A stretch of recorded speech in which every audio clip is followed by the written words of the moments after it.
What's up, everybody, and welcome to TransWorld SURF's Tour Talk. I'm your host, Chris Cote, and today we'll be discussing a contest that dates back to 1973. It's one of the most prestigious, controversial, and beloved events on the World Tour. And if that's not enough, this contest hands out the most legendary trophy ever. That's right, we're talking about the upcoming 2012 Rip Curl Pro at Bells Beach in Victoria, Australia. But before we dive in, let me introduce you to our esteemed panel of World Tour experts, ladies and gentlemen. All right. Yeah. Next to me, I made cards because we just met. Self-admitted worst contest surfer ever, but he was on really drive-through, and he will be in the 2012 TransWorld SURF film. A guy who I beat in a contest in 2012, Benji Weatherley. It's a true story. Yeah, true. Benji, have you ever made a heat? I have. I actually beat him when I was 15 in Cabo because he got stung by a jellyfish. I remember that. You remember that? I had Slater. It was like the hardest heat of my life. It was Taylor Knox, Slater, him, and he got stung by a man-o-war, and I got 5th, and he got 6th. So he's a pipe master, U.S. Open champ, World Tour surfer, hair farmer, father, soul surfer, yada. It's Rob Machado, ladies and gentlemen. Best Rob Machado. What was your best result ever at Bells? If I got past 17, I felt like I won. Yeah. So I think I got a few nights. Ninth. Yeah. Ninth place. He just admitted that he's exactly the age of the Bells contest. Yeah. Right. 1973. I was born in 73. Nice. So the contest is as old as me. I knew we picked the right people. Yeah. Well, to the left of me right here, you've heard his silky smooth vocal tones for the past few years on various World Tour events. Tahiti, the Pipe Masters, basically just the big ones right here. Ladies and gentlemen, Mr. Joe Turpel. Turpel's good, yeah. Joe Turpel. Thanks for having me, guys. Joe's actually headed to Bells tomorrow, some days soon. Yeah, Friday. Yeah, All right. a couple days. Let's start with Bells in general. What we know is that a right-hand point break, and it's a controversial wave simply because regular fitters seem to love it, goofy fitters seem to hate it. Rob, just give us a brief rundown of the wave itself. Bells Beach, Victoria, Australia. It's strange because it has two kind of elements to it. You're either surfing the bowl, if it's got to be like over 3 or 4 feet, and then it kind of moves out into what everyone knows is like the true Bells wave.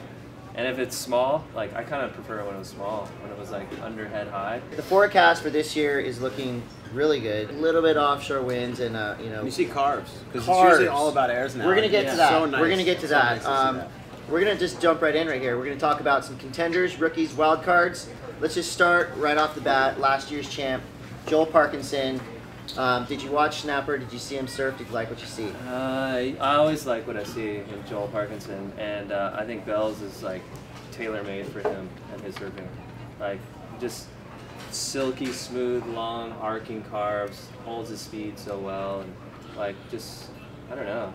He doesn't over surf when it's a big wall. He doesn't try to overdo it. He just lets it come to him. And yeah, he really so good extends through his turns and just does these huge wraps. Throws a lot of water. It's just good to the eyeballs. You look at Joel, you know, kind of focusing on him, on what he does on that wave. You look back like, what, 5-6 years? He's always like, you can guarantee he's going to be at least in the quarterfinals. I think it's probably his most consistent event on tour. He's like, always in the mix. Yeah, he's always. Semi sort of you can just pencil Joel into the final. For sure. Well, we talked about it. You mentioned earlier, airs and bells, not really a combo that you see often. Unless you're Kelly in the final and right. you're 1-footers that you don't even know what you're doing. I mean, well, for the win. Power seems to be the key. Power flow. But this year is kind of the year of the rookie. Everyone's looking at these guys. With that being said, Chloe and Dino, what do you think Chloe's game is going to be like out there at Bells?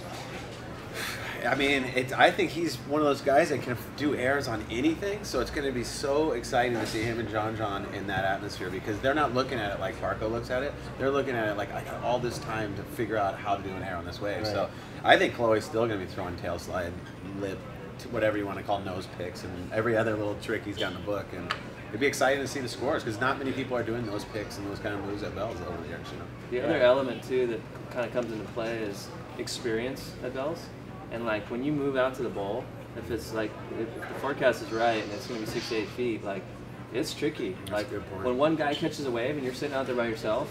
Yeah. Like where do I go? Yeah, against someone like Mick, that's huge advantage. It's really hard to pick the right waves out there. Like, I mean, they're marching in. They look. Every wave looks good. They always say there's like a few spots to sit, Rob. But it seems like there could be like 20 spots. Yeah, it's like I could never really find a distinct spot. Another key factor will be equipment.